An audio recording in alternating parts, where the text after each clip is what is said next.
ఉన్నారు. వరదలు వచ్చి వరంగల్లో ఇండ్లన్నీ కొట్టుకపోతా అంటే వాళ్ళు ఏం చేస్తారు? కనీసం ఫుడ్ ప్యాకెట్లు పంపిన పరిస్థితి కూడా ఈ ప్రభుత్వం చేయలేదు. కాబట్టి కేవలం ఏంది, మేము ఎన్ని అబద్ధాలు ఆడినా పర్లేదు, ఏం చేసినా పర్లేదు, మాకు నవీన్ యాదవ్ని గెలిపించుకుంటే ఈ ముఖ్యమంత్రి సీట్ అనేది మాకు దక్కుతుంది అనే ఉద్దేశంతో పనిచేసారు తప్ప వేరే ఏం లేదు. వేరే ఏం చేయరు కూడా, వాళ్ళకి అవగాహన కూడా లేదు కాంగ్రెస్ నాయకులు. Okay, right. కోటేశ్వరరావు గారితో మనం. కోటేశ్వరరావు గారు, ఇక్కడ పర్ఫార్మెన్స్ అండ్ ప్రామిసెస్ ఈ రెండింటి మీదనే జరుగుతున్నటువంటి ఓటింగ్గా మనం దీన్ని చూడాల్సి ఉంటుంది.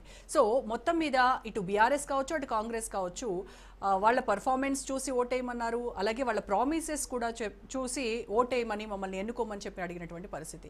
సో ఈ రెండిట్లో ఇటు బీఆర్ఎస్ కాంగ్రెస్ పోటాపోటీ ప్రచారం చేస్తారు. కాంగ్రెస్ అయితే 10 మంది మంత్రులు, 50 మంది ఎమ్మెల్యేలు, సీఎం, డిప్యూటీ సీఎం మొత్తం యంత్రాంగం అంతా కూడా రంగంలోకి దిగి ప్రచారం చేసినటువంటి పరిస్థితి. సో ఇటువైపు బీఆర్ఎస్ కూడా దీన్ని చాలా ప్రతిష్టాత్మకంగా తీసుకుంది. ఖచ్చితంగా ఈ మనది సిట్టింగ్ స్థానం, మనమే కైవసం చేసుకోవాలనేటువంటి కసితో వాళ్ళు కూడా ప్రచారం చేశారు. సో ఇప్పుడు షేక్పేట్లో వచ్చినటువంటిది 62 ఓట్ల ఆధిక్యం ప్రజెంట్ ఇప్పుడు చూస్తే. సో ఏం చెప్తారు మీరు? ఈ 62 ఓట్లు అనేటువంటి దాన్ని మనం పరిగణలోకి తీసుకోవద్దు.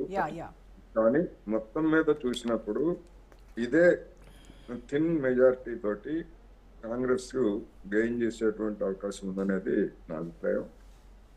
ఒకటి. రెండోది, మన సతీష్ గారు రేవంత్ రెడ్డి గారి మీద లేదా కాంగ్రెస్ మీద చేసినటువంటి విమర్శలన్నీ కూడా నాకేమీ అభ్యంతరం లేదు, లేకపోతే నేనేమి వాటితో విభేదించి పెట్టలేదు. ఎందుకంటే ముఖ్యమంత్రి పీఠం పోతుంది కనుక ఇంత చేశారు లేదా అని చెప్పేసి ఇవన్నీ చెప్పారు. ఓకే, రాష్ట్ర పాలనను వదిలేసి మొత్తం అంతా కూడా కేంద్రీకరించారని చెప్పేసి చెప్తున్నారు.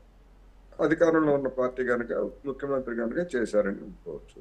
మరి కేసీఆర్ ఎందుకని ఫామ్ హౌస్ కి పరిమితం అయ్యి ఒక ఆడబిడ్డను ఆ విధంగా గాలికి వదిలేశారనేటువంటి ప్రశ్న వేస్తే ఆయన దగ్గర నుంచి ఉన్న సమాధానం ఏమిటో నాకైతే తెలియదు.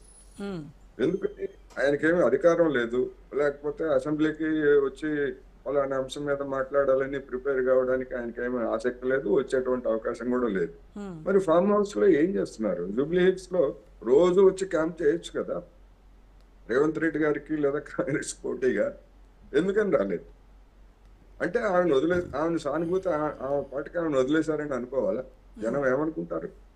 అందుకని విమర్శలు చేయొచ్చు కాదంట్లా, కానీ మన వైపు ఉన్నటువంటి మన లోపాన్ని కూడా మనం ఎదుటోళ్ళు ప్రశ్నిస్తారు. ఎదుటోళ్ళు ప్రెసిడెంట్ కావచ్చు, మాజీ మంత్రి హరీష్ రావు కావచ్చు, వీళ్ళందరూ కూడా 24 గంటలు మొత్తం దానిపైనే ఫోకస్డ్ గా కాదనట్లేదు. నేను అంటున్నా, ఇప్పుడు ఇటు మరి సీఎం రేవంత్ రెడ్డిని మరి పర్టికులర్ గా మాట్లాడుతున్నారు కదా. ఎస్, ఆయన చేసిన మాట వాస్తవం.